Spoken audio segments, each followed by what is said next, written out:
Greetings. This is Tozantwala from Kingdom Mandate Empowerment for workshop and seminars. Before we proceed, I would like to highlight on some of the things that in which we have dealt with on our last discussions. On our last discussion, we have said that sons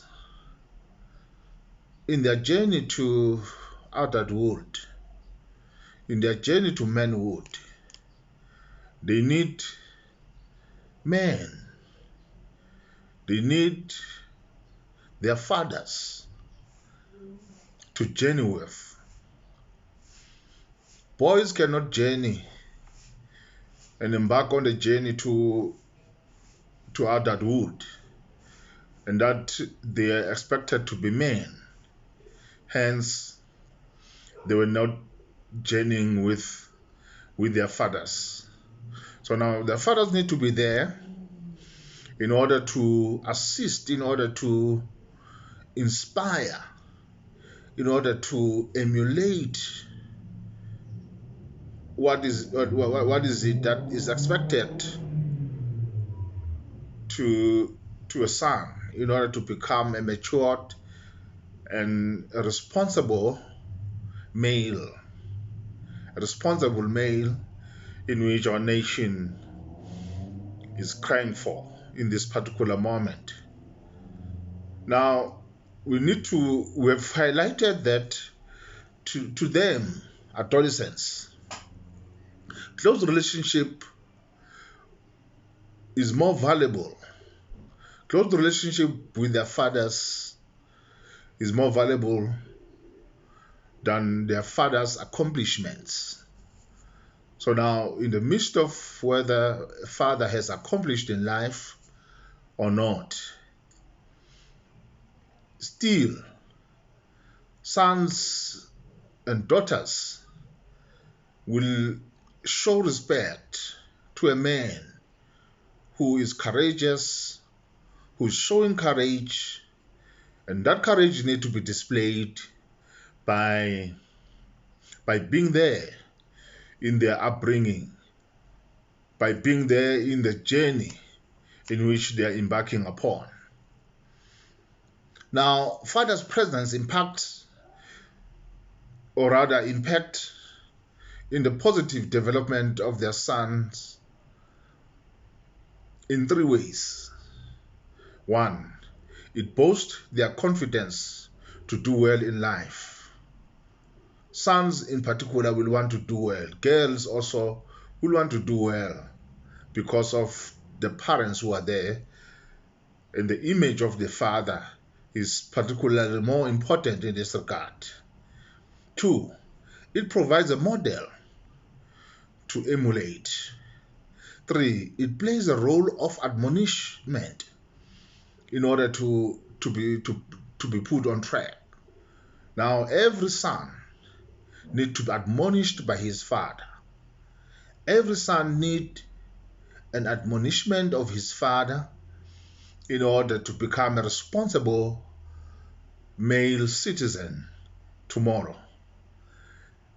A son or a daughter who has not been admonished by his parents or her parents, and that child will not be able to stand and to understand authority well and to become a responsible citizen in which we are crying for in this country. Now, but today we want to touch on four major styles of parenting. Scholars have agreed on four major styles of parenting.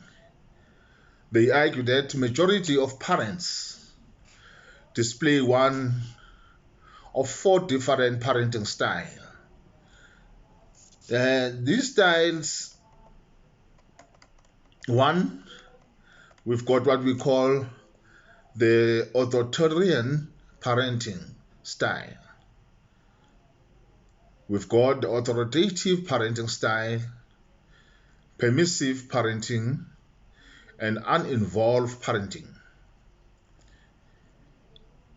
Authoritarian parenting style expect the child to adhere or to follow the strict rules established by parents. In other words, this is the kind of a parent that is using authority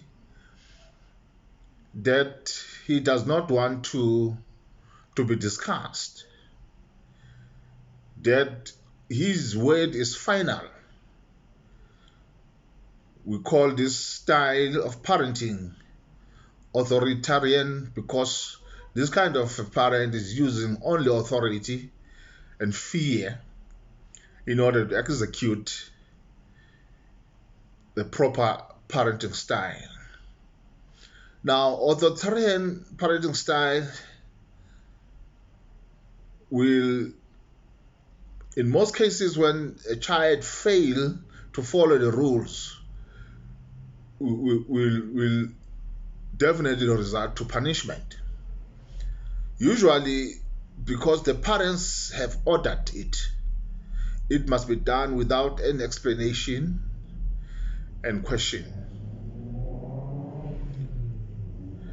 Now, this kind of parenting style will result in children who are obedient and proficient but rank lower in happiness and social competence, and they will also rank lower in terms of self-esteem. On the other hand, we have what we call the the authoritative parent. The authoritative parents establish rules and guidance or guidelines that children should follow.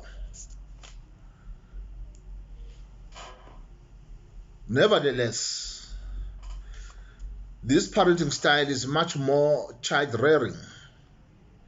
Parents with this style are responsive and ready to listen and to cooperate. Authoritative parents are assertive, meaning that they are firm, but they are not intrusive, they are not pushy and restrictive.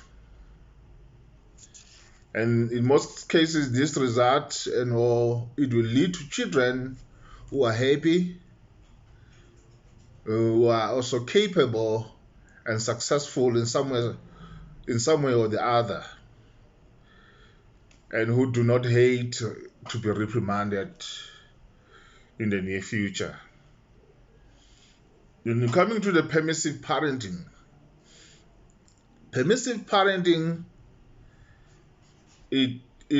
these are the kinds of parents, according to the definition here, is they permit,